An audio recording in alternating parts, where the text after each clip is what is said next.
Hi students, welcome to Chennai IAS Academy. சரிங்களா sir நான் sir இந்த இதில் வீடியோவில் நம்ம பார்க்க போகிறோம் அப்படின்னு பார்த்தீங்கன்னா சார் நான் போன இதுலேயே வந்து பார்த்தீங்கன்னா உங்களுக்கு போன வீடியோவில் ஜென்ரல் ஸ்டடீஸ் குரூப் 2A உடைய ஜென்ரல் ஸ்டடீஸ் வந்து ப்ரிலிமினரி எக்ஸாமில் எந்தெந்த சாப்டர்லேருந்து என்னென்ன கொஸ்டின்லாம் கேட்டாங்கிறது நான் சொல்லியிருந்தேன்.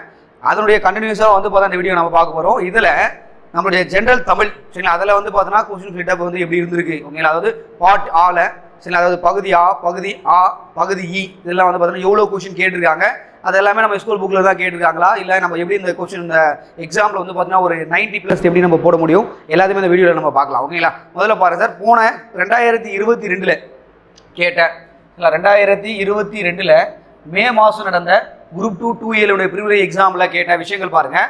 பகுதி ஆ சரிங்களா, அந்த பகுதி ஆ என்பது இலக்கணம் சம்மந்தப்பட்ட ஒரு விஷயம். இதில் மொத்தம் பார்த்தீங்கன்னா அந்த சாப்டர்ஸ் எல்லாமே நீங்கள் படிச்சிருப்பீங்க. அதில் 41 கொஸ்டின் கேட்டிருக்காங்க சார். அப்போது இலக்கணம் என்ற பாட்டு வந்து பார்த்தீங்கன்னா எவ்வளோ முக்கியன்றதை தெரிஞ்சு வச்சுங்க ஓகேங்களா. அது மட்டும் இல்லை, இலக்கணம் என்ற பாட்டு சில இடத்துல வந்து பார்த்தோன்னா மனப்பாடம் பண்ணுற மாதிரியும் சில இடத்துல நம்ம புரிஞ்சு படிக்கிற மாதிரி இருக்கும். இலக்கணத்தில் வந்து பார்த்தா நீங்கள் தெளிவாக ஆன்சர் பண்ண முடியும். கண்டிப்பாக 41 கொஸ்டினா கண்டிப்பாக சார் ஒரு 38ஆவது நம்மளால் போட முடியுன்ற அளவுக்கு நான் வச்சு நீங்கள் படிச்சுட்டு போகலாம். அது எப்படிலாம் சார் அப்ரோச் பண்ணலான்றதை நம்ம வீடியோ நம்ம சொல்கிறேன் ஓகேங்களா. அடுத்து பாருங்கள், பகுதி ஆ என்ன சார், இலக்கியம். இலக்கியம் வந்து பார்த்தீங்கன்னா டோட்டலாக 27 கொஸ்டின் கேட்டிருக்காங்க சரிங்களா. 27 கொஸ்டின் வந்து பார்த்தா எல்லாமே சார் புக்கில் இருந்தால் கேட்டிருக்காங்க. எல்லா விஷயங்களும் ஒரு சில விஷயங்கள் வந்து வெளியே போயிருக்கு ஓகேங்களா. அதாவது 6 முதல் 12வது வரை புத்தகத்தில் இருக்கக்கூடிய பொது தமிழில் என்ன இருக்கோ அதை நீங்கள் படித்தாவே போதும், மேக்ஸிமம் சொல்கிறதா ஆன்சர் நீங்கள் பண்ண முடியும் ஓகேங்களா. அது மட்டும் இல்லாமல் அந்த பகுதி ஆல திருக்குறள் சம்மந்தப்பட்டது மட்டுமே வந்து பார்த்தீங்கன்னா ஒரு 5-6 கொஸ்டின் கேட்டிருக்காங்க ஓகேங்களா. அது மட்டும் இல்லாமல் நீங்கள் ஜென்ரல் ஸ்டடீஸ்க்கே போனால் கூட யூனிட் 8ல் திருக்குறள் பற்றி ஒரு 6 கொஸ்டின் கேட்குறாங்க. அப்போது திருக்குறள் என்ற விஷயம் வந்து பாருங்களேன், ஒரு மெயினாக ஒரு குரூப் 4 எக்ஸாமோ இல்லை 2 எக்ஸாமோ எந்த எக்ஸாம் எழுதினாலும் ஒரு 10 கொஸ்டின் முதல் 15 கொஸ்டின் வரை பார்த்தீங்கன்னா திருக்குறள் சம்மந்தப்பட்டே இருக்குது. அப்போ திருக்குறள் சம்மந்தப்பட்ட விஷயங்கள் எல்லாத்தையும் நீங்கள் படிக்கணும், திருக்குறள் நல்லா படிக்கணும். திருவள்ளுவரை பற்றி சொல்லக்கூடிய சிறப்புகள் யாரெல்லாம் என்ன சொல்லியிருக்காங்க, திருக்குறளுக்கு என்னென்ன சிறப்புகள் இருக்குது, இது எல்லாத்தையுமே நீங்கள் படிச்சுட்டு போகணும் ஓகேங்களா. அப்போ 27 கொஸ்டின் வந்து பார்த்தீங்கன்னா அந்த பாட்டா அதாவது இலக்கியத்தில் இருக்குது ஓகேங்களா. அடுத்து பாருங்கள் சார், பகுதி இ. இந்த பகுதி ஈல வந்து பார்த்தீங்கன்னா என்ன சார் சொல்கிறாங்க, தமிழ் அறிஞர்களும் தொண்டுகளும் அப்படின்ற சாப்டர் கொடுத்துருக்காங்க.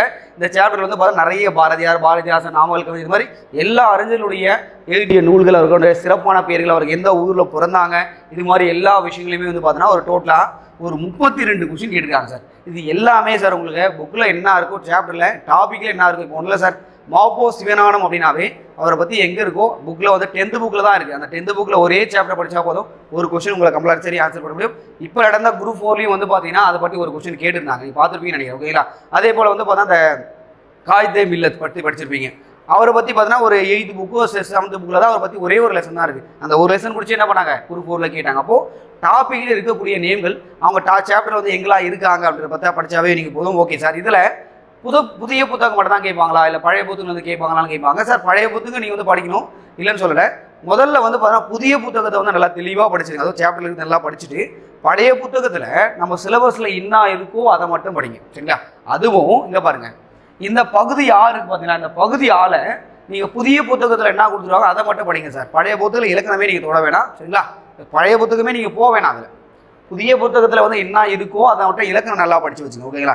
சார் இலக்கியம் படிக்கணுமா சார், இலக்கியம் படித்தா சார் அவனோட பழைய புத்தகத்தில் இருக்கக்கூடிய இலக்கணங்கள் என்ன சார் விஷயம் அப்படின்னு பார்த்தீங்கன்னா திருக்குறளை பற்றி பார்த்தா அங்கே இருக்கும். திருவள்ளுவருடைய சிறப்புகள் எல்லாத்தையுமே பழைய புத்தகத்தில் நல்லா தெளிவாக கொடுத்துருப்பாங்க ஓகேங்களா. அது மட்டும் இல்லாமல் குறுந்தொகை, நாலடியார், புறநானூறு இது மாதிரி இருக்கக்கூடிய இந்த சாப்டர் எல்லாமே பழைய புத்தகத்தில் நல்லா இருக்குது. அந்த மட்டும் கூட படித்தா கூட போதும். நான் புதிய புத்தகத்தை முதல்ல படிக்கணும், பழைய புத்தகத்தில் வந்து பார்த்தா நம்ம டாபிக் வைஸில் என்ன இருக்கோ அதை நல்லா படித்து வச்சுங்க ஓகேங்களா. சார் இதில் கூட சார் பகுதி ஈல என்ன சார் பண்ண முடியும் அப்படின்னு பார்த்தீங்கன்னா 32 கொஸ்டின் கேட்குறாங்க. இதுலேயும் பழைய புத்தகத்தில் வந்து இருக்கக்கூடிய அந்த சாப்டரில் இருக்கக்கூடிய பாரதியாரா பழைய புத்தகத்தில் எங்கெல்லாம் இருக்காரு அதை நீங்கள் தேடி படித்தா போதும். இப்போ பாரதியார் அப்படின்னு எடுத்தீங்கன்னா பழைய புத்தகம் புது எடுத்தினாவே டோட்டலாக ஒரு 10 பேஜாக இருக்கும் போது அந்த 10 பேஜை நீங்கள் படித்தா போதும் கண்டிப்பாக ஆன்சர் பண்ண முடியும். அதுபோல் தமிழகத்தினுடைய ஊரும் பேரும் சிறப்பும் இதெல்லாம் வந்து பார்த்தீங்கன்னா புதிய புத்தகத்திலே கிடையாது, பழைய புத்தகம் தான் இது இருக்குது சரிங்களா. அப்போது பழைய புத்தகத்தை நீங்கள் படிக்கணும். இங்கே பாருங்கள் தெளிவாக புரிஞ்சுங்க, இந்த 2 சாப்டரும் வந்து பார்த்தீங்கன்னா சிலபஸ் சைஸ் தான் படிக்க போகிறீங்க. இது எல்லாமே பழைய புத்தகம் மற்றும் புதிய புத்தகம் 2த்துலையும் படிக்க போகிறீங்க. ஆனால் அந்த பகுதி ஆ மட்டும் புதிய புத்தகம் மட்டும்தான் சரிங்களா. புதிய புத்தகத்தை மட்டும் நீங்கள் படித்தா போதும். இந்த 2 சாப்டர் வந்து பார்த்தீங்கன்னா பழைய புத்தகம் படிக்கணும், புதிய புத்தகத்தை நீங்கள் படித்து தான் ஆகணும், வேறு வழியே கிடையாது ஓகேங்களா. அது மட்டும் இல்லாமல் சாப்டர் வைஸ் படிக்கிறதுக்கு பார்த்துங்க. இங்கே பாருங்கள், இந்த பகுதி ஆன்றது எல்லாத்துலேயும் படிக்க போகிறீங்க. இந்த பகுதி ஆ ஈவும் இந்த 2மே வந்து பார்த்தா அந்த சிலபஸில் என்ன கொடுத்துருக்காங்களோ அதை மட்டும் படிங்க சார் போதும், வேறு ஒன்றுமே கிடையாது சரிங்களா. அதை மட்டும் படித்தா போதும் கண்டிப்பாக ஆன்சர் பண்ண முடியும் ஓகேங்களா. சரி ஓகே சார், இதில் நம்ம பார்த்துட்டோம். சரி, இந்த குரூப் 2A போன வருஷம் நடந்த எக்ஸாமில் என்ன சார் கேட்டிருக்காங்க, சரி 41 கொஸ்டின் கொடுத்துருக்கேன், என்னென்ன கேட்டிருக்காங்கன்னு பார்க்கலாம். இதில் வந்து பார்த்தா எத்தனை புத்தக வினாக்கள் வந்திருக்கு, எத்தனை வந்து பார்த்தீங்கன்னா சில என்னென்ன விஷயங்கள் திருப்பி ரிப்பீட்டாக கேட்குறாங்கிற விஷயம் நான் சொல்கிறேன், கொஞ்சம் கவனிங்க. ஓகேங்களா? அடுத்து பாருங்கள் சார். இங்கே பாருங்கள், போன வருஷம் நான் 2-2 கொஸ்டின் இங்கே பாருங்கள். முதல்ல வேலுக்கு இறைத்த நீர் போல இவ்வுவமை விளக்கும் பொருள் யாது அப்படின்னு கேட்குறாங்க. சில ஊமை தொடரை பற்றி கேட்க போகிறாங்க எக்ஸாமில். அப்போது இந்த ஊமை தொடர் என்பது பார்ட் ஆ, அதாவது பார்த்தீங்கன்னா பகுதி ஆள தான் இருக்கக்கூடியது. இது வந்து பயனற்ற செயல் அப்படின்னு கொடுத்துருக்காங்க. ஓகே, ஆன்சருக்கு. அப்போது இதை பற்றி மட்டுமே பார்த்தா 2 கொஸ்டின் கேட்டிருக்காங்க பாருங்களேன். இந்த ஊமையால் விளக்கப்படுறதை பற்றியே 2 கொஸ்டின். ஊமையால் விளக்கப்படுறதை பற்றி என்ன பண்ணியிருக்காங்க, 2 கொஸ்டின் கேட்டிருக்காங்க.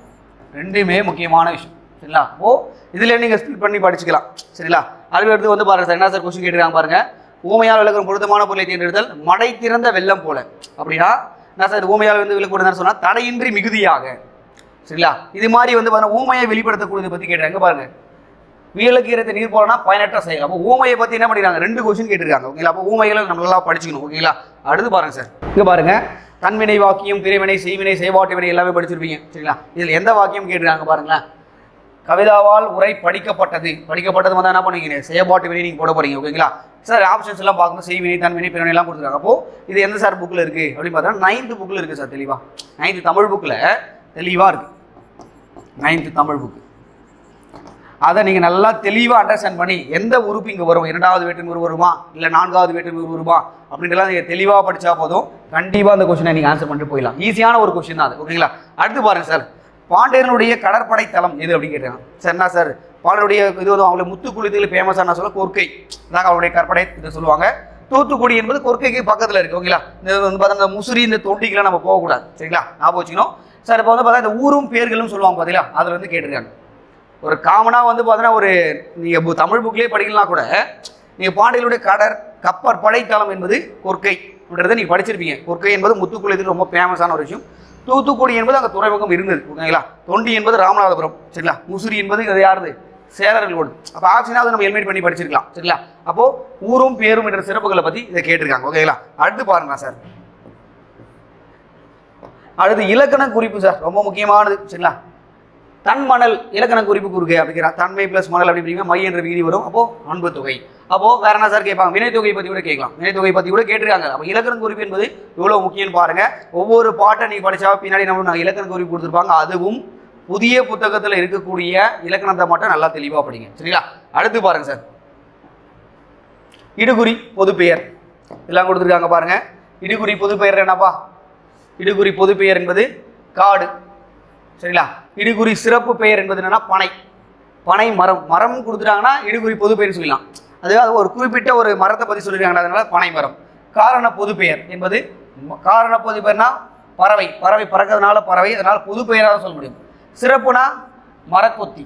சரிங்களா? அப்போது ஆன்சருக்கு வந்து பார்க்கும்போது சீதாவதி. ஓகே, அது மாதிரி இது எல்லாமே சார் உங்களுக்கு ஈஸியாக வந்து அண்டர்ஸ்டாண்ட் பண்ணி படிக்கிற மாதிரி தான் இருக்கும். ரொம்ப வந்து கஷ்டம்லாம் கிடையாது, ஈஸியாக அண்டர்ஸ்டாண்ட் பண்ணி படிச்சிங்க. ஓகேங்களா? அடுத்து பாருங்கள் சார், பண்பு பெயர் இடம்பெறாத தொடரை கேட்குறாங்க. சரி, பண்பு தொகையை பற்றி கேட்டாங்க. இப்போ பண்பு பெயர் இடம்பெறாதுன்னு கேட்குறாங்க. சரிங்களா சார்? என்ன சார் கொடுத்துருக்காங்க, பண்பு பெயர் இடம்பெற்ற தொடர் கேட்டிருக்காங்க. பாருங்க, உயிர்களிடத்தில் அன்பு காட்டு. சரிங்களா? இதான் வந்து ஆன்சரியாக கொடுது. அப்போ பண்பு பெயரை வந்து என்ன சொல்ல வருதுன்றதை தெளிவாக படிச்சுட்டு போகணும். ஓகேங்களா? அடுத்து பாருங்க சார், சொற்களை சரியான வரிசைப்படுத்தி எழுதுங்க. இது எல்லா எக்ஸாமில் கேட்குறாங்க பாருங்க. கடலையின் வேகம் மிக இன்று அதிகமாக உள்ளது. அப்போது இன்று கடலுடைய வேகம் மிக அதிகமாக, சும்மா வந்து பார்த்தோன்னா அதோட சென்டென்ஸை நம்ம ஃபார்ம் பண்ணி சரிங்களா போட்டாவே இது கண்டிப்பாக ஆன்சர் பண்ணிட்டு போயிடலாம். ஓகேங்களா? அடுத்து பாருங்களேன், சென்றான் அப்படின்னா அதோட வேர்ச்சொல்லை பற்றி 2 கொஸ்டின் கேட்டாங்க பாருங்களேன். இந்த வேர்ச்சொல் பற்றியே 2 கொஸ்டின். சென்றான் அப்படின்னா செல், அதாவது கட்டளையிலே நம்ம சொல்லணும். ஓகேங்களா? இகழ்ந்தான் அப்படின்னா இகழ். அப்போது இது ரெண்டுமே என்ன சொல்லியிருக்காங்க, 2 கொஸ்டின் வேர்ச்சொல்.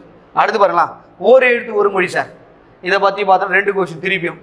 எல்லாமே பாருங்களா, ஒவ்வொரு சாப்டர்லேருந்துமே 2 கொஸ்டின் கேட்டிருக்காங்க பாருங்கள். மீ அப்படின்னு என்னது, மேலே.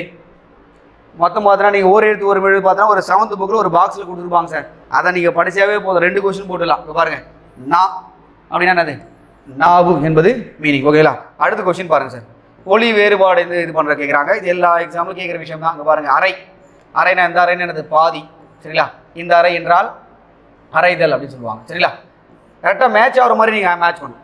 ஓகேங்களா சார்? அப்போ வந்து இந்த ஒளி வேறுபாடு அறிதல் பற்றி எக்ஸாமில் கேட்பாங்க. நான் இது எல்லாமே பார்ட் பகுதி ஆளை தான் கேட்டிருக்காங்க. சரிங்களா? அடுத்து பாருங்கள் சார், அறுவடை திருநாளுக்கு பொருந்தாத கேட்குறாங்க. மகர சங்கராந்தி, லோரி, உத்தராயன் இதெல்லாம் வந்து பார்த்தோன்னா அதோடைய வேறு பெயர்கள். இந்த பொங்கல் சொல்லுவோம் பார்த்தீங்களா, அதனுடைய வேறு பெயர்கள் சொல்லுவாங்க. ஆனால் இதில் போகி என்பது என்ன சொல்லுவாங்க, மார்கழி மாதம் கடைசி இதான் வந்து பொருந்தாதது. இப்போ லோரி பஞ்சாப்ல கொண்டாட மகர சங்கராந்தி, ஆந்திர பிரதேஷ் உத்தராயண் என்பது சொல்ல நீ படிப்பீங்க, ராஜஸ்தான் அங்கே படிச்சிருப்பீங்க சரிங்களா. இதெல்லாம் வந்து பார்த்தீங்கன்னா அந்த பொங்கலையினுடைய வேறு பெயர்கள். அப்போது இந்த போகின்றது இருக்குது பார்த்தீங்கன்னா இது வந்து பார்த்தீங்கன்னா டிஃப்ரெண்டாக இருக்குது. இது வந்து பார்த்தா இது வரை கொஸ்டின் கேட்டுருக்காங்க. அப்போ தமிழருடைய சிறப்புகளை பற்றி ஒரு கொஸ்டின் இது சரிங்களா. அடுத்து பாருங்களேன், பொருதாத வினை மரபை தேர்வு செய்க. சார் இதுவும் இலக்கணம் தான் சார். பாருங்க, அம்பு எய்தார் ஆடை நெய்தார் ரைடு, முறுக்கு உண்டார் முறுக்கு தின்றான்னு வரணும் சரிங்களா. இதான் தப்பாக கொடுத்துருக்காங்க. அப்போ சி தான் இதுக்கான ஆன்சர். தண்ணீர் குடித்தார் சரிங்களா. அப்போது இது மாதிரி வினை மரபை பற்றி கேட்பாங்க. இப்போ வந்து பார்த்தீங்கன்னா கூரை வேழ்ந்தார், இப்போ வந்து கூரை என்பது வேழ்ந்தார் அப்படின்னு வரணும். கூட கேட்டாங்க நினைக்கிறேன் கொஸ்டின் பாருங்க. அடுத்து எதிர்ச்சொல் பாருங்க சார், 2 கொஸ்டின் திருப்பி எதிர்ச்சொல்லு பாருங்க. மேதை, மேதைனா ஒரு அறிவாளின்னு அர்த்தம். பேதை என்பது எதிர்ச்சொல், முடிஞ்சு போச்சு. அடுத்து புனையினும் புள்ளியனும் நட்பு, இல்லை புல் என்பதற்கு எதிர்ச்சொல்னா கேட்குறான். புல் என்பது கீழே இருக்கும் சார். அப்புறம் மேலானதுன்றது ஆன்சர் பண்ணுங்க. புல் என்றால் மேல் சரிங்களா. அப்போது புனையினும் புள்ளியனும் நட்பு, இதில் புல் என்பது எதை சொல்ல. அப்போ எதிர்ச்சொல்லை பற்றிய 2 கொஸ்டின், எதிர்ச்சொல் பற்றிய 2 கொஸ்டின் கேட்டிருக்காங்க சார். அப்போது எந்த டேப்லெட் தான் 2 கொஸ்டின் கேட்டு வச்சுருக்காங்க பாருங்களேன். அடுத்து பாருங்க, பிரித்து எழுதுக சார். புத்துயிர் ஊட்டி என்ன கொடுத்துருக்காங்க, புதுமை ப்ளஸ் உயிர் ப்ளஸ் ஊட்டி, புதுமை ப்ளஸ் உயிர் ப்ளஸ் ஊட்டி சரிங்களா. பிரித்து எழுதுக, இதெல்லாம் நல்லா படிச்சுட்டு போகணும் ஓகேங்களா. அடுத்து பாருங்க சார், மரபு தொடர் கேட்டிருக்காங்க சார். இது பாருங்க, ஆகாய தாமரை. ஆகாய தாமரை என்பது எதுனா இருக்கா, இல்லை. அப்போனா சார் இல்லாத ஒன்றை பற்றி இங்கே சொல்லியிருக்காங்க சரிங்களா. இல்லாத ஒன்றை சொல்லிறதுனால இல்லாத ஒன்றை தான் நீங்கள் சொல்லணும் சார். அடுத்து பாருங்க, எண்ணி துணிக கருமம் அப்படின்னா இந்த கருமம் என்பதோடைய பொருள், அதாவது சொல்லும் பொருளும் அறிதல் படிச்சிருப்பீங்க.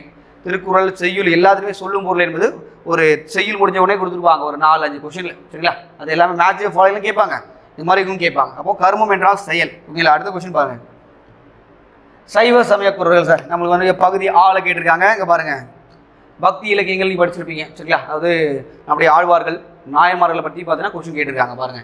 அப்போது சைவ சமய குறள்கள் வந்து பார்த்தீங்கன்னா 4 பேர் சரிங்களா. இதில் வந்து பார்த்தீங்கன்னா 3 பேர் வந்து பார்த்தீங்கன்னா மூவர் முதலின்னு சொல்லுவாங்க, நீங்கள் படிச்சிருப்பீங்க சரிங்களா. திருஞான சம்பந்தர், திருநாவுக்கரசர் சரிங்களா, மாணிக்க வாசகர்லாம் நீங்கள் படிச்சிருப்பீங்க. சுந்தரர் சுந்தரர் இருக்கிறது தான் மாணிக்க வாசகர். மாணிக்க வாசகரோட சேர்த்து சொல்லும் போது தான் நீங்கள் சொல்லணும், சைவ சமயங்களோட 4 பேர் சொல்லணும். இல்லை மூவர் முதலி என்றால் திருஞான சம்பந்தர், திருநாவுக்கரசர், சுந்தரர் தான் நீங்கள் சொல்லணும் ஓகேங்களா. சார் அடுத்து பாரு, திருநாவுக்கரசரை பற்றி ஒரு கொஸ்டின். அப்போது பக்தி இலக்கியத்தில் 2 கொஸ்டின் கேட்டிருக்காங்க பாருங்க. திருநாவுக்கரசர் பிறந்த ஊர் திருமுனைப்பாடி, திருமாவூர். திருஞான சம்பந்தரால் அப்பர் என்று அழைக்கப்பட்டார். தாண்டகவேந்தர் என்று அழைக்கப்பட்டவர் அப்பர். அவருடைய அரசு வாகீசர் என அழைக்கப்படுபவர் நாவுக்கரசர் அப்படின்னு கொடுத்துருக்காங்க. எல்லாமே சரி சார் சரிங்களா. அடுத்த கொஸ்டின் பாருங்க, பாரத தாயினுடைய அடிமை துயரத்தை விளக்கும் பாரதியினுடைய பாடல். இதே பாரு, பாட் சீல பாரதியாரை பற்றி கொடுத்துருப்பாங்க. பாஞ்சாலை சபதம். பாஞ்சாலை சபதம் நம்ம புதிய புத்தகத்தில் இருக்கானா, இல்லையவே இல்லை, அறவே பழைய புத்தகத்தில் தான் பாஞ்சாலை சபதம் இருக்குது. அதனால தான் நான் சொன்னேன், பகுதி ஆ மட்டும் நீங்கள் புதிய புத்தகத்தை படிச்சிங்க, பகுதி ஆ இ ரெண்டுமே வந்து பார்த்தீங்கன்னா பழைய புத்தகம் புதிய புத்தகம் ரெண்டுமே சேர்த்து படிக்கணும் ஓகேங்களா. அப்போ இங்கே பாருங்க, பாஞ்சாலி சபதம் என்பது பாரத தாயினுடைய அடிமை சரிங்களா. அதாவது பார்த்தோன்னா பாஞ்சாலி என்ன சொல்லுவாங்கன்னா, அவர் பாண்டவர்களை வந்து நம்மளுடைய இந்தியாவுடைய தலைவர்களாகவும் இது பண்ணிட்டு, அந்த துரியோதனன் என்ன சொல்லுவாங்கன்னா அந்த இது சொல்லுவாங்க பார்த்தீங்களா, அது கௌரவர்கள். இந்த கௌரவர்கள் வந்து என்ன சொல்லுவாங்க அப்படின்னா ஆங்கிலேயர்களாக இது பண்ணி உருவப்படுத்தி பண்ணியிருப்பாரு. இதான் என்ன சொல்கிறாங்கன்னா பாஞ்சாலி சபதம் ஓகே. அடுத்து பாருங்க, அழகிய சொக்கநாதனுடைய ஊர் இது தச்சநல்லூர் சரிங்களா. நீங்கள் வந்து பார்த்தா திருநெல்வேலியுடைய சிறப்புலாம் படிச்சிருப்பீங்க, அதாவது பாளையங்கோட்டை இதெல்லாம் படிச்சிருக்கீங்க. அந்த லெசனில் இருக்கக்கூடிய தான் சார் முக்கியமானது. இது பழைய புத்தகத்திலும் இருக்குது, புதிய புத்தகத்திலும் இருக்குது ஓகேங்களா. அடுத்த கொஸ்டின் பாருங்க, வியாசர் பாரதத்தை தழுவி எழுதப்பட்டது. மகாபாரதம் எழுந்தார்னா அவர் தான் எழுதினார் வியாசர். அது தழுவி எழுதப்பட்டனா சார் பாஞ்சாலி சபதம். அப்போ பாஞ்சாலி சபதத்தை பற்றி 2 கொஸ்டின். அடுத்து காவடி சிந்து என்னுடைய தந்தை யார், அண்ணாமலையார். இதெல்லாம் வந்து பார்த்தா சிம்பிளாக புக் பேக் கொஸ்டின் சார், சிம்பிளாக கேட்டிருக்காங்க ஓகேங்களா. அண்ணாமலையார்.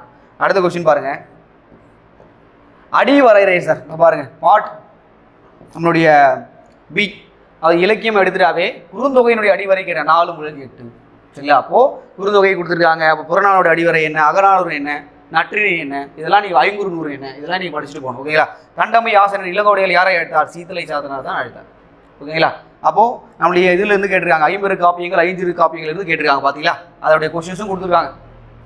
ஆப்ஷன் கூட பாருங்கள், எல்லாமே அந்த 50 காப்பியங்கள் 5 காப்பியங்களுடைய ஆசிரியருடைய பெயர்கள் தான் கொடுத்துருக்காங்க ஓகேங்களா. அடுத்த கொஸ்டின் பாருங்கள் சார். சார் இது வந்து பாருங்கள், பெரிய புராணம் படிச்சிருப்பீங்க. அதில் வந்து பார்த்தீங்கன்னா வரும் வெறுக்கைனா நெய்பவர், பொருத்தமான அருஞ்சொல் பொருட்கள் கேட்குறாங்க. ஓசுனர்னா செல்வம் கொடுக்குறாங்க. பாசவர் என்பதான் வெற்றிலை விற்போம். இதுதான் கரெக்டான ஆப்ஷன். இது வந்து சார் என்ன சார்னா சொல்லும் பொருளை பற்றி தான் சார் கேட்டிருக்காங்க, வேறு ஒன்றும் கிடையாது. அடுத்து பாருங்கள், பொன்னும் துகிரும் முத்தும் மணிய மாமாலை பழந்த காமரு மணியும் என தொடங்கும் பாடல் இடம்பெற்ற நூல் எது அப்படின்னா பொன்னும் துகிரும் வந்தாவே நம்ம புறநானூறு நம்ம போடுவோம். என்ன சார் விஷயம் அப்படின்னு பாருங்களேன். ஒன்றும் சார், ஒரு சில நூல்களில் சிறப்பான பெயர்கள் இருக்கும். அந்த பெயர்கள் அந்த சிறப்பான லைன் சிறப்பான அந்த வரிகள் இருக்கும். அந்த வரிகளை பற்றி கேட்பாங்க. சரிங்களா? அந்த வரிகள் எந்த நூலில் இடம்பெற்றுள்ளது கேட்பாங்க. புறநானூறு இந்த கொஸ்டின் கேட்டிருக்காங்க பாருங்க. இது மாதிரி விஷயம்லாம் சார் நம்ம வந்து பார்த்தோன்னா கொஞ்சம் இது பண்ணி அண்டர்ஸ்டாண்ட் பண்ணி இதுக்கான மீனிங் வந்து தெரிஞ்சு வச்சு. ஏன்னா இப்போ தமிழில் கேட்டாங்க, இதை தூக்கிட்டு போய் அப்படியே ஜிஎஸ்ல கேட்கறதுக்கு வாய்ப்பு இருக்குது. அப்போ பொண்ணும் துகிரும்னா என்ன, துகிர்னா என்ன, பவளம் சொல்லுவாங்க. இது மாதிரி விஷயங்கள்லாம் கேட்பாங்க. ஓகேங்களா? அடுத்து பாருங்க சார், நற்றிணை பரிபாடல் கழுதை 10 பாட்டு. இதில் எது சார் பொருத்தம் இல்லை அப்படின்னு கேட்குறான். 10 பாட்டு சார், மிச்சம் எல்லாம் எடுத்தொகை வரக்கூடியது. மிச்சம் எல்லாமே 8 தொகையில் வரக்கூடியது. இது மட்டும் பார்த்தோன்னா 10 பாட்டு. சரிங்களா? இது மட்டும் தத்தா டிஃப்ரெண்ட்டாக இருக்குது. அடுத்து பாருங்க சார், பொருந்தாத கேட்டாங்க. கல்வி அழகே அழகு என்று இதில் சொல்கிறது 4 அடியார் லைனு, 4 அடியார். அடுத்து பாருங்க சார், பொன் திறந்து கொண்டு புகவா நல்கினார் பழமொழி நாடு. இதில் புகவா என்பது என்னதுன்னா உணவு. சரி, இதை பற்றியும் கேட்டிருக்காங்க பாருங்க. சரிங்களா? அடுத்து பாருங்க சார், இந்த அப்போ வந்து லைன்ஸ் பற்றியே பார்த்தீங்கன்னா ஒரு 3 கொஸ்டின் கேட்டாங்க. வரிகள் பற்றியே 3 கொஸ்டின் கேட்டிருக்காங்க. ஓகேங்களா? அடுத்து பாருங்க, முதுமொழி காஞ்சி என்ற நூலுக்கு வழங்கப்படும் வேறு பேர் என்ன? அப்போது அடைமொழி பெயர்கள் என்னன்னு கேட்பாங்க. சில வேறு பெயர்கள் கேட்பாங்க. என்ன சார்? அரைவுரை கோவை, அரைவுரை கோவை. சரிங்களா? அடுத்து பொம்மல் அப்படின்னா என்னது? சோறு. பொருள்கள் கேட்டிருக்காங்க சார். மீண்டும் சொல்லும் பொருளுமே பார்த்தா இது 4 கொஸ்டின் வந்துருச்சு. ஓகேங்களா? அடுத்து பாருங்க, திருக்குறள் மூலத்தை முதலில் அச்சிட்டவர் யார்? தஞ்சை ஞானப்பிரகாசம். சரிங்களா? 1812 ரிலீஸ் பண்ணியிருப்பார். 1812. சரிங்களா? இதை பற்றி கேட்டிருக்காங்க. அப்போது இங்கே பாருங்க, திருக்குறளை பற்றி ஒரு கொஸ்டின் கேட்டாங்க இப்போவே.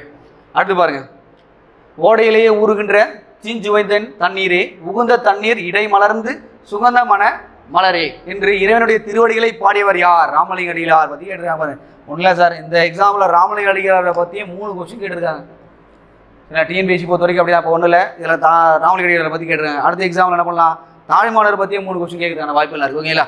அடுத்து பாருங்க சார், பாடல இருந்து யார் அதுக்கான பொருத்தமான ஆளுன்னு கேட்டிருக்காங்க பாருலாம். காலை மாலை உலாவி இதம் அப்படின்னு வந்தவ யார்? கவிமணி தேசிய விநாயகம் இல்லை. அது மீதுன் விரும்பெல்லாம் அவையார், மீதுன் விரும்பெல்லாம் அவையார். சரிங்களா? சரிங்களா? காலை மாலை உலாவி நிதம்னா கவிமணி, மீதுன் விரும்பெல்லாம் அவையார். தினம்பட மெய்ஞானம் சேரவோ மாட்டார் என்பது திருமூலர். மருந்தினும் வேண்டாம் யாக்கைக்கு என்பது திருவள்ளுவர். சரிங்களா? இது மாதிரி வந்து பார்த்தோன்னா இந்த மாதிரி கொடுத்துருவாங்க சார். பாடலினுடைய அறிந்து பொறுத்துக்கு ஒரு லைன் கூட அந்த லைன் சம்மந்தப்பட்டவர் யார், அந்த லைன் எழுதினாருடைய எக்ஸாம்பிள் கேட்டிருக்காங்க பாருங்க. அடுத்து பாருங்க சார், ரோமானியருக்கும் தமிழருக்கும் இடையே நடந்த வணிக தொடர்பை உறுதிப்படுத்தும் நூல் எது? அது மட்டும் அகழ்வாய்வை பற்றி கேட்டிருக்காங்க. அறிக்கைமேடு. சரிங்களா? அறிக்கைமேடு. சில ஞாபகம் வச்சுங்க. அதே வந்து பார்த்தா பல்லாவரம் கேட்பாங்க. பல்லாவரம் என்பது என்ன சொல்லுவாங்க? பழைய கற்கால கருவிகள் கண்டுபிடிக்கப்பட்டிருக்கும் பல்லாவரம். அது ஞாபகம் வச்சுங்க. சரிங்களா? அடுத்து ஆரப்பாளையம் ராசப்பாளையம் என்ற ஊர்களுக்கு பாளையத்தை சேர்த்து வழங்கிய மன்னர்கள் யாருன்னு கேட்குறாங்க சார். பாளையம் அப்படின்னு வந்தாவே நாயக்கர்கள் தான் சார் வரணும். நாயக்கர்கள் தான் பாளையத்தை உருவாக்குனாங்க. ஓகேங்களா? தமிழ்நாட்டை வந்து 72 பாளையங்களா விஸ்வநாத நாயக்கர் பிரித்து படிச்சிருப்பீங்க. இது நம்ம புக்கில் தான் சார் இருக்குது. அடுத்து பாருங்க, காமராசை கல்விக்கண் திறந்தவர் என்று பரதார பாராட்டியவர் யார்? தந்தை பெரியார். தந்தை பெரியார் என்பது அவர் பார்ட் சியில் இருக்கக்கூடிய டாபிக். சரிங்களா? கண்டிப்பாக வந்து பார்த்தீங்கன்னா தந்தை பெரியார். அடுத்து வருங்க சார், வீரமாமுனிவரை தமிழ் எழுத்தினுடைய வடிவத்தை திருத்தி எழுத்து சீர்திருத்தம் மேற்கொண்டார். வரி வடிவத்தை மாத்துறார். சரிங்களா? வரி வடிவத்தில் தான் மாற்றினார். சரிங்களா? ரொம்ப வந்து பார்த்தீங்கன்னா கஷ்டமாக இருந்தால் இதுவெல்லாம் மாற்றிருப்பார். ஓகேங்களா? அது மட்டும் இல்லாமல் இவர் மட்டும் அல்ல, பெரியாரும் சீர்திருத்தங்கள் பண்ணியிருப்பார். ஓகேங்களா? சார் அடுத்து துறைமாணிக்கம் என்பது யாருடைய இயற்பெயர்? பாவலர் பிரிஞ்சுத்தானுடைய இயற்பெயர். 6வது புக்லேயே இருக்குது. சரிங்களா? 6th புக்லேயே இருக்குது. புக்கை தாண்டி வெளியே போல கொஸ்டின். ஓகேங்களா? அடுத்து பாருங்க சார், திராவிடர் என்ற சொல்லை இடைக்காலத்தில் முதலாக குறிப்பிட்டவர் குமரிலப்பட்டர். 9th book. சரிங்களா? 9th புதிய புத்தகம். சரிங்களா? அடுத்து சமண மதத்தில் சிற்பங்கள் உடையவன் டேஷ், சில சிற்பங்கள் டேஷ் உடையவனாக காண கிடைக்கின்றன. அளவுக்கு மீறிய உருவமும் பருமனும் இருக்கு. சரிங்களா? 9th புக் சிற்பங்கள் என்ற டாபிக்ல வருது சார். அதுல இருந்தே 2 கொஸ்டின் கேட்டாங்க. 9th புக்ல சிற்பங்கள் என்ற டாபிக்ல 10th புக்ல கொடுத்துருப்பாங்க. நல்லா ஞாபகம் வச்சுக்கோங்க. ஓகேங்களா? படிச்சிருங்க. அடுத்து சிறுகதை மற்றும் ஆசிரியர் பாருங்க சார். உண்மை சுடும் யாருப்பா? உண்மை சுடும்னா ஜெயகாந்தன். உண்மை சுடும் வந்து ஜெயகாந்தன். கலைக்க முடியாத ஒப்பனைகள் என்பது வண்ணதாசன். பாலை புறா என்பது சமுத்திரம். இரவின் அறுவடை என்பது புவியரசு. சரிங்களா? இது மாதிரி வந்து பார்த்தீங்கன்னா சார் இந்த புக்லலாம் சில பாடல்கள் கொடுத்துருக்க மாட்டாங்க. இது நம்ம வெளியும் தேடி படிக்கணும். ஓகேங்களா? அதுக்கு டைம்லாம் வேஸ்ட் பண்ண வேணாம் சார். மேக்ஸிமம் வந்து 100 கொஸ்டின் அப்படின்னா ஒரு 90 கொஸ்டின் ஆன்சர் பண்ணுற அளவுக்கு நம்ம இருந்தாவே போதும். ப்ரிலிமினரி எக்ஸாம் நம்மளால் கிளியர் பண்ண முடியும். ஓகேங்களா? அப்போது சார் இதெல்லாம் வந்து கொஞ்சம் வெளியே தேடி தான் நம்ம படிக்கணும். ஓகேங்களா? அடுத்த கொஸ்டின் பாருங்க, தமிழ் பல்கலைக்கழகத்தினுடைய தமிழ் எண்ணை விருது பெற்றவர் யார்? அப்துல் ரஹ்மான். சரிங்களா? வாணிதாசன் அவர்களுக்கு பிரெஞ்சு அரசு கொடுத்த விருது எது? செவாலியர் விருது. அப்போ வாணிதாசன், அப்துல் ரஹ்மான் எல்லாமே டாபிக் தான் புக்கில். என்ன சார் அது மட்டும் இல்லாமல் இந்த அப்துல் ரஹ்மானை பற்றி வந்து பார்த்தீங்கன்னா புதிய புத்தகத்தில் இருக்கானா? கிடையாது. பழைய புத்தகங்கள் தான் இருக்குது. அதனால தான் நான் சொல்கிறேன், பார்ட் சியை பொறுத்த வரைக்கும் நீங்கள் பழைய புத்தகம் புதிய புத்தகம் ரெண்டுமே சேர்த்து படிக்கணும். ஓகேங்களா? அடுத்து பாருங்கள் சார், 49 திராவிட நாட்டினுடைய வானம்பாடி யார்? முடியரசன். சரிங்களா? நம்ம புக்லேயே இருக்குது. அடுத்து தமிழகத்தினுடைய முதல் அரசவை கவிஞர் யார்? வே ராமலிங்கனார். சரிங்களா? நாமக்கல் கவிஞர் படிச்சிருப்பீங்க, அதை பற்றி கேட்டிருக்காங்க பாருங்கள். அடுத்து பாருங்கள், பழமொழியில் விடுபட்ட சொற்களை நிறைவு செய்க, இது மாதிரி கேட்பாங்க. பாருங்க, தண்ணீர் வெந்நீர் ஆனாலும் நெருப்பை அணைக்க முடியும், அணைக்கும். தண்ணீரும் வெந்நீரும் ஆனாலும் நெருப்பு அணைக்கும். தண்ணி தானே, கண்டிப்பாக அணைக்கும். சரிங்களா? அடுத்து பாருங்க, திருப்பி நோர் இது சார் பழமொழி கேட்டிருக்கா. பழமொழியை பற்றி பாருங்க, கார்த்திகை மாதம் பிறை கண்ட மாதிரி. கார்த்திகை மாதம் பிறை கண்ட மாதிரி. சரிங்களா? இதை பற்றி கேட்டிருக்காங்க. அப்போ பழமொழியை பற்றி 2. அடுத்து பாருங்கள் சார், எதுகை மோனை பற்றி பாருங்கள் சார். 2 கொஸ்டின் எப்பவுமே கேட்குறாங்க.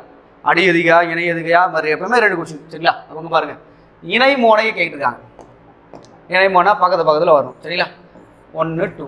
அப்போது பக்கத்தில் கடிந்த மற்றும் கடிந்துறார். அடுத்து எதுகை கேட்டிருக்காங்க சார். சரிங்களா? எதுகை பாருங்களா, என்ன கேட்டிருக்காங்க பாருங்கள், எதுகையினுடைய இது கேட்டிருக்காங்க. அப்போ வந்து என்ன சார், ஒரு 2வது எழுத்து ஒன்றி வரணும். கரெக்டாக? 2வது எழுத்து ஒன்றி வருது, ஈஸியான பண்ணிட்டு போயிட்டே இருந்தலாம். அப்போ எதுகை மோனையை பற்றி எடுத்துகிட்டு போனோம். அடுத்து பாருங்கள் சார், எவ்வகை வாக்கியம் கேட்டிருக்காங்க. என்ன சார் இது பாருங்க, தென்னை மரத்திற்கு கிளைகள் இல்லை. என்னப்பா அது, கட்டளையா? இல்லை, செய்தி தான் அது. தென்னை மரத்து கிளைகள் எல்லாம் கிடையாது, ஒரு செய்தி மாதிரி தான் இருக்குது. அப்போ நான் சார் வரும் செய்தி தான். அடுத்து, எளிதில் பொருள் விளங்கும் படி அமைந்த சொற்கள் இயற் சொற்கள் எனப்படும். விடைக்கேற்ற வினா அமைக்க. அப்போ விடைக்கேற்ற வினா அமைக்க பற்றி 2 கொஸ்டின் திருப்பி பாருங்க. இயற்சொல் என்பது யாது? சிம்பிளாக கேட்டு போயிட்டேன்ட்டாங்க. சரிங்களா? சிம்பிளான கொஸ்டின் சார். அடுத்து திருப்பி வரலாம், தீ ஒழுக்கம் என்றும் இடும்பை தரும். இடைக்கேற்ற வினா, என்றும் இடும்பை தருவது இது. என்றும் இடும்பை தருவது எது? தீய பழக்கம் தான். சரிங்களா? என்றுக்கும் துன்பத்தை தருவது எது அப்படி கேட்பாங்க, எக்ஸாமில் ஞாபகம் வச்சுங்க. ஓகேங்களா? அடுத்து திருப்பியும் பாருங்க, இலக்கண குறிப்பு கேட்டிருக்காங்க. கலங்காது அப்படின்னா எதிர்மறை தான், எதிர்மறை வினையச்சம். எதிர்மறை வினையச்சம் கேட்டிருக்காங்க. சரிங்களா? அடுத்து பாருங்க, இந்த பாருங்க சார், முதல்ல திருப்பியும் அதே மாதிரி கேட்டிருக்காங்க. பொருட்பெயர். என்னப்பா பொருட்பெயர்? நீங்கள் சொல்லுப்பா, என்ன வரும்? பொருட்பெயர் என்பது நாற்காலி புத்தகம். இடப்பெயர் என்பது வேலூர் நாமக்கல். காலப்பெயர் என்பது மாலை இரவு. சினைப்பெயர்னா முடிஞ்சு போய் ஈஸியாக ஆன்சர் பண்ணிட்டு போயிடலாம் சார் இதுக்கு. சரிங்களா? இலக்கணம் என்பது ரொம்ப ஈஸி தான், படித்தா. ஓகேங்களா? அடுத்து பாருங்கள், தகர வரிசை சொற்களை அகர வரிசையில் எழுதுன்னு கேட்குறாங்க. சரிங்களா? அகர வரிசையிலேருந்து 2 கொஸ்டின் எப்போவுமே கேட்குறாங்க. சரிங்களா? இது எல்லாமே உங்கள் புக்கில், இது புக் பேக்கில் இருக்கக்கூடிய கொஸ்டின் தான், வேறு ஒன்றும் கிடையாது. இந்த 2 கொஸ்டினுமே பாருங்கள், அகர வரிசை சார். அகர வரிசை பாருங்கள், அகர வரிசையிலேருந்து 2 கொஸ்டின். அகர வரிசை என்பது 2 கொஸ்டின் கேட்குறாங்க. இப்போ நடந்த குரூப் 4 கூட வந்து பார்த்தீங்கன்னா 2 கொஸ்டின் கேட்டாங்க. அப்போ அகர வரிசை என்பது நல்லா படிச்சுட்டு போகணும். எப்படி? அந்த கான்செப்ட் தெரிஞ்சால் போதும். ஓகேங்களா? அடுத்து பாருங்கள், வேர்ச்சொல் சார். முதலே பார்த்து 2 வேர்ச்சொல் கேட்டிருந்தாங்களா? இங்கே பாருங்கள், நட என்னும் வேர்ச்சொல்லினுடைய வினைமுற்று கேட்குறான். அப்போ நடந்தான் அப்படின்னு சொன்னால் முடிஞ்சு போச்சு. வினைமுற்றுனா முடிஞ்சு போகிறது அர்த்தம். நடந்தான் முடிஞ்சு போச்சு. வினைமுற்று நடந்து முடிஞ்சு போச்சு. ஓகேங்களா? நடந்தான்.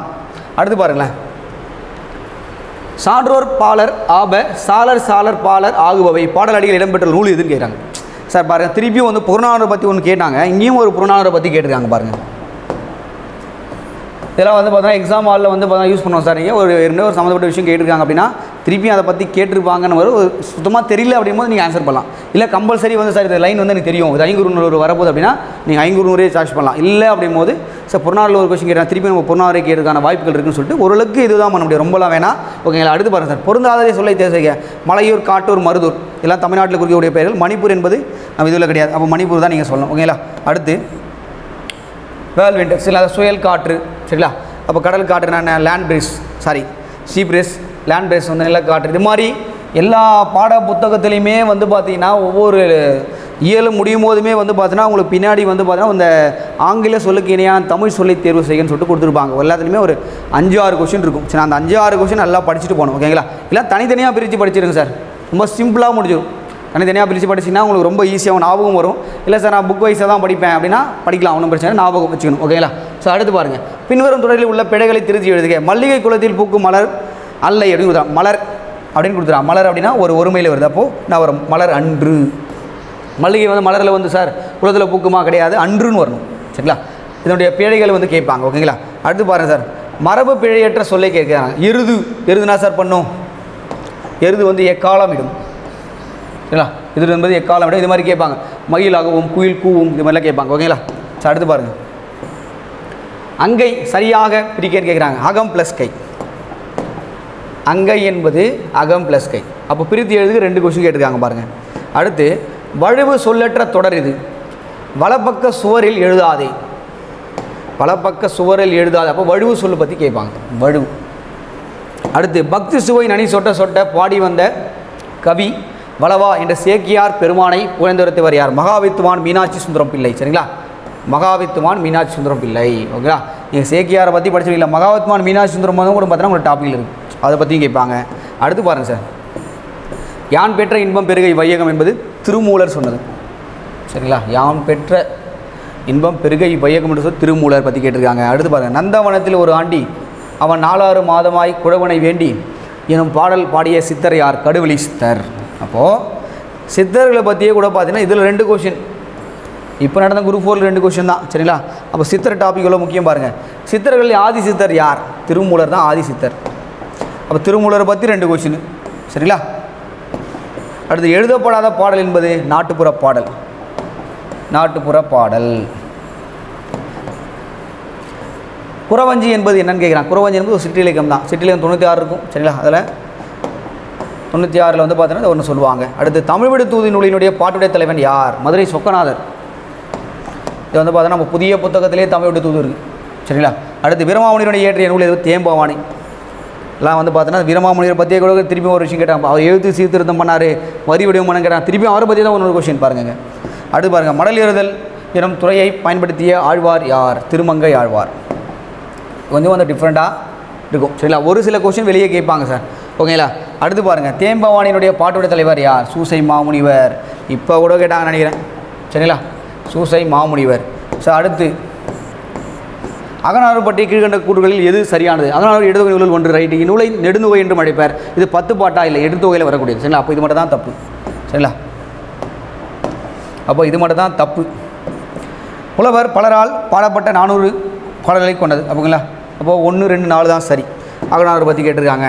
அடுத்து கம்பர் தாம் ஏற்றிய நூலுக்கிட்ட பேர் என்னது? ராமோதாரம். சிம்பிளான கொஸ்டின் சார் தான். எல்லாம் நீங்கள் படிச்சிருப்பீங்க. ஓகேங்களா? அடுத்து கம்பராமாயணத்தில் 1000 அம்பிக்கு நாயகன் என்று குறிப்பிடுவர் யாருன்னா குகன். சரிங்களா? குகன். அடுத்து மையோ மரகதமோ மறிக்கடலோ மழை முகிலோ ஐயோ இவன் வடி என்போர் அழியா அழகுடையான் என்று வர்ணித்தவர் யார் அப்படின்னு கேட்குறாங்க. கம்பர். என்னன்னா கம்பராமாயணத்தில் வந்து ராமரை பற்றி வர்ணிக்கக்கூடிய வரிகள் அது. சரிங்களா? கம்பர். கம்பர். சரிங்களா? சார் அடுத்து பாருங்கள், பொதுமறையான திருக்குறள் இல்லாததில்லை என்று திருக்குறளை போற்றி புகழ்ந்தவர் யார்? பாரதிதாசன். சார் நான் முதலே சொன்ன திருக்குறள் பற்றியும் கேட்டிருக்காங்க. திருவள்ளுவர் வந்து சிறப்பாக யாரெல்லாம் சொன்னாங்க அவங்கள பற்றிலாம் கேட்டிருக்காங்க பாருங்கள். சரிங்களா? சார் அடுத்து ஆசியாவிலே மிக பழமையான நூலகம் என்று புகழக்கூடிய நூலகம் என்பது தஞ்சை சரஸ்வதி மகால். இப்பயும் கேட்டாங்க குரூப் 4. ஓகேங்களா? அப்போ ப்ரீவியஸ் இயர் கொஸ்டின் பேப்பர் எவ்வளோ முக்கியம்னு பாருங்கள். கம்பராமாயணத்தில் ராமனிடம் உன்னை விட பரத நல்லவன், நிறை குணந்தவன், குறைவில்லாதவன் என புகழ்ந்தவர் யார் அப்படின்னு பார்த்தோன்னா கோசலை. சரி, அப்போ கம்பராமாயணத்தை பற்றியே பாருங்களேன், 4 கொஷின் கேட்டாங்க. கம்பராமாயணத்தை பற்றி மட்டுமே 4 கொஷின். ஓகேங்களா?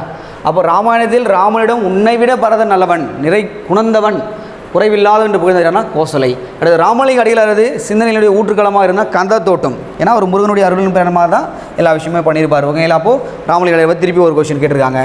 அடுத்து பாருங்கள் சார், சட்ட மேலவைக்கு தேர்ந்தெடுத்த முதல் பெண்மணி யார்? சரிங்களா? விடுதலை போராட்ட பெண்களின் பங்கு படிச்சிருப்பீங்க. அதில் யார்? முத்துலட்சுமி ரெட்டி. அடுத்து சென்னை மாநகராட்சியின் துணை மேயர் யார்? துணை மேயர் யார்? முத்துலட்சுமி தான் சார். ஓகேங்களா? 9th book. சரிங்களா? 9th புக்கு 8th புக்கிலே இருக்குது. ஒரு பெண்களுடைய பத்திரிகை லெசன் எல்லாமே இருக்குது. சாவித்திரிபாய் எல்லாம் படிச்சிருப்பீங்க. அதில் முத்துலட்சுமி ரெட்டி. அப்புறம் வந்து பார்த்தீங்கன்னா அந்த ஐடாஸ் கட்டர் இவங்களாம் படிச்சிருப்பீங்க. அவங்க எல்லாத்தை பற்றி படித்தா போதும். நீலாம்பிகை அம்மையார், உங்களை அஞ்சலை அம்மாள், அவங்கள பற்றி படித்தா ஆன்சர் பண்ணிட்டு போயிடலாம்.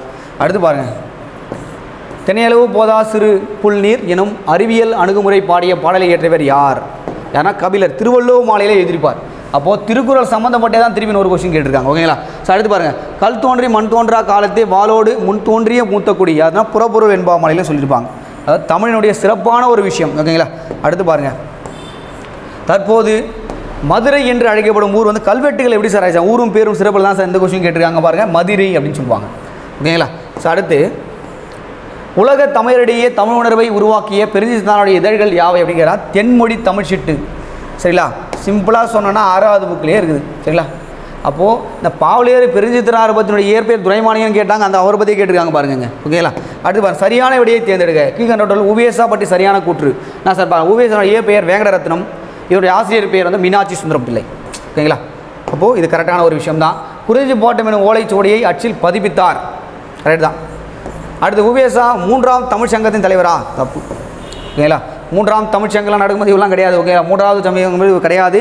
அப்போ வந்து பார்த்தா முற்காலத்திலே நடந்த விஷயங்கள் தான் அது. ஓகேங்களா? அதாவது முட திருமாறன்னு சொல்லுவாங்க, அவர் நடத்திருப்பாங்க. இருந்தாலும் சரி மாதிரி கேட்டிருக்காங்க, ஒரு கூற்று 1 2 மட்டும் தான் சரி. அடுத்த கொஸ்டின் பாருங்கள். சிவை தாமோதரனால் திராவிட சாஸ்திரி என்று அழைக்கப்பட்டவர் யார்? பரிதிமார் கலைஞர். சரி, இப்போ பதிப்புலகத்தினுடைய தந்தைன்னு கேட்டிருந்தாங்க. சரிங்களா? அவர் யார்? சிவை தாமோதரன் தான். அடுத்த நாடகம், அதனுடைய விளக்கம், வகைகள், எழுதப்பட வேண்டிய முறைகள், நடிப்பதற்குரிய இலக்கணம், நடிப்பவர்களுக்கு உரிய இலக்கணம் ஆகியவற்றை கூறும் நாடகவியல் நூலை எழுதியவர் யாருன்னா பரிதிமார் கலைஞர். அப்போ பரிதிமார் கலைஞரை பற்றி பாருங்களேன். அடுத்த கொஸ்டினே பார்த்தீங்கன்னா அதே ஒரு விஷயமா கேட்டிருக்காங்க. ஆன்சரே வந்து நமக்கு தெரியல அப்படின்னா, ஒரு கொஸ்டின் தெரியுது, இன்னொரு கொஸ்டின் தெரியலனா கூட நம்ம அடுத்த கொஸ்டின் அதை என்ன சூஸ் பண்ணுறதுக்கான நிறைய வாய்ப்புகள் இருக்குது. ஓகேங்களா? அடுத்து பாருங்கள். சிறுகதை ஆசிரியர்களையும் அவர் எழுதிய நூல்கள் கேட்டிருக்காங்க, பார்க்கலாம். கமலாலயன் இல்லை, உனக்கு படிக்க தெரியாது. சரிங்களா? குப்புசாமி வந்து பார்த்தா ஒரு ஆரம்ப பள்ளி ஆசிரியருடைய குறிப்புகள். சமுத்திரம் பற்றி திரும்பி கொஸ்டின் கேட்டிருக்காங்க சார். காகித உறவு, வனதாசன் என்பது கலைக்க முடியாத ஒப்பனைகள். சரிங்களா? சார் அடுத்த கொஸ்டின். தேவதுந்துபி என்ற டேஸ் ஆட்டத்துக்கு ஒரு இசைக்கருவின்னு கேட்டிருக்காங்க. தேவராட்டம். பார்த்தீங்கன்னா நம்ம புக்கிலே தெளிவாக இருக்குது. 8th புக்கு 7th புக்கில் தெளிவாக இருக்குது. சரி, அதை படிச்சுட்டு போனால் போதும். பாரதியாருடைய கடிதங்கள் என்னும் நூலை பதிப்பித்தவர் யார்? ரா பத்மநாபன். சரிங்களா? 11th புக், 11th தமிழ் புக்கில் இருக்குது. ஓகேங்களா? ஸோ அடுத்து, தலைமை உன்னை தேடிக்கொண்டு வந்தால் வரட்டும், நீ அதை தேடிக்கொண்டு போய் அலையாது என்று அறிவுறுத்து மறிஞ்சார் மூவா வரதராசனார். சரிங்களா? சார் என்ன சார் இது வரதராசனார் வந்து எங்கே சார் இருக்கார் அப்படின்னா பழைய புத்தகத்தில் தான் இருக்கார், புதிய புத்தகத்தில் கிடையாது. எல்லாம் தெளிவாக வச்சுங்க. ஓகேங்களா? சார் என்ன சார் இதில் வந்து நம்ம பண்ணுறோம் பாருங்களேன். இப்போ நம்ம கொஸ்டின்லாம் எப்படிலாம் கேட்டாங்க நான் சொல்லிட்டேன். ஃபஸ்ட்டு பார்ட்டில் வந்து 41 கொஸ்டின் கேட்டிருக்காங்க. 2வது பார்ட்டில் 27, 3வது கொஸ்டின் 32 கேட்டிருக்காங்க. முதல் பார்ட் என்பது நீங்கள் நான் சொல்லிட்டேன், புதிய புத்தகத்தை படித்தா போதும். 2வது பார்ட்டும் 3வது பார்ட் என்ன பண்ணணும், நீங்கள் பழைய புத்தகம் புதிய புத்தகத்தோட டாபிக் வைஸ் படித்தா கூட போதும். ஓகேங்களா? அது மட்டும் இல்லாமல் previous year question paper sir ரொம்ப முக்கியமான விஷயம் ப்ளே பண்ணும். சரிங்களா? Previous year question paper. இந்த கொஸ்டின் பேப்பர் வந்து உங்களுக்கு தெரியும், டிஎன்பிசி ஆரம்பிக்கப்பட்ட காலம் என்பது சார் 2013 படிக்கணுமானால வேணாம் சார். ஒரு ரீசெண்டாக இப்போ நடந்தக்கூடிய 2019, சரிங்களா? 2019 இப்போ 2018 வந்து பார்த்தீங்கன்னா ஒரு குரூப் 2 நடந்திருக்கும். 2018 ஒரு குரூப் 2 எக்ஸாம் நடந்திருக்கும். சரிங்களா? அடுத்து இப்போ ரீசெண்டாக 2022 ஒன்று நடத்தினாங்க. சரி, 2 and 2Aன்னு நடத்தினாங்க. சரிங்களா? முதல்ல இந்த 2 கொஸ்டினுமே அவர் அனலைஸ் பண்ணுங்கள்.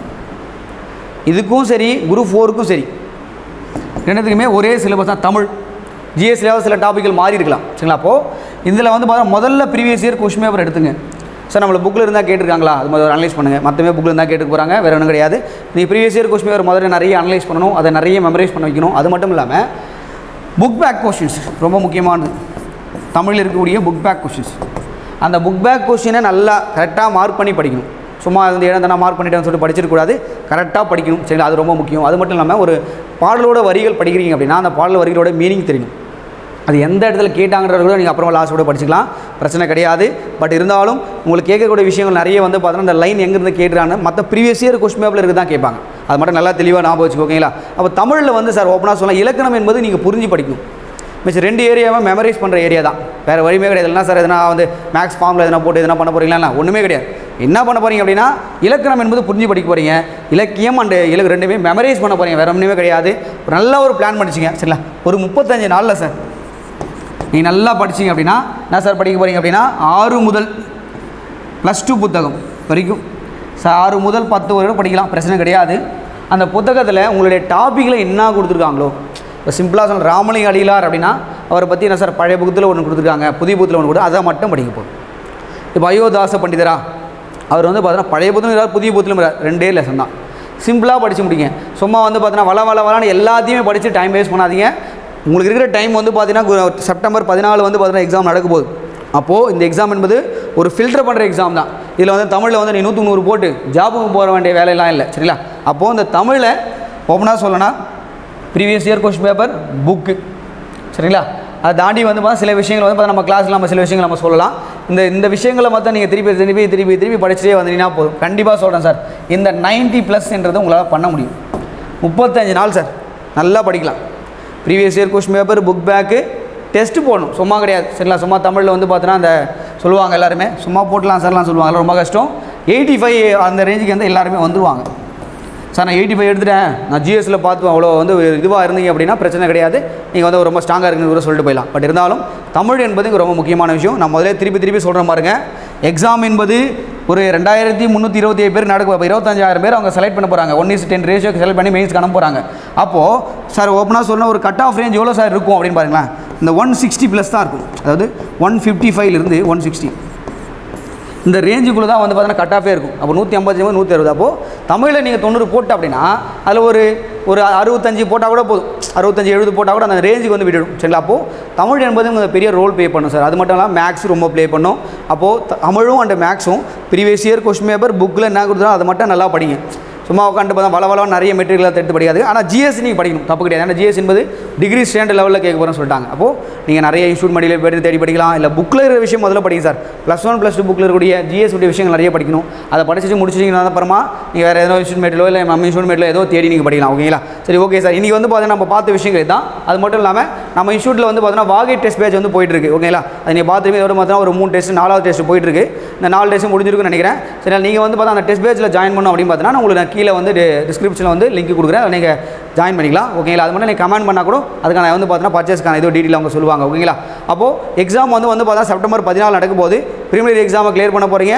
அடுத்து மெயின்ஸ்க்கான விஷயத்தை நம்ம பார்க்கலாம். ஓகேங்களா? பாய்.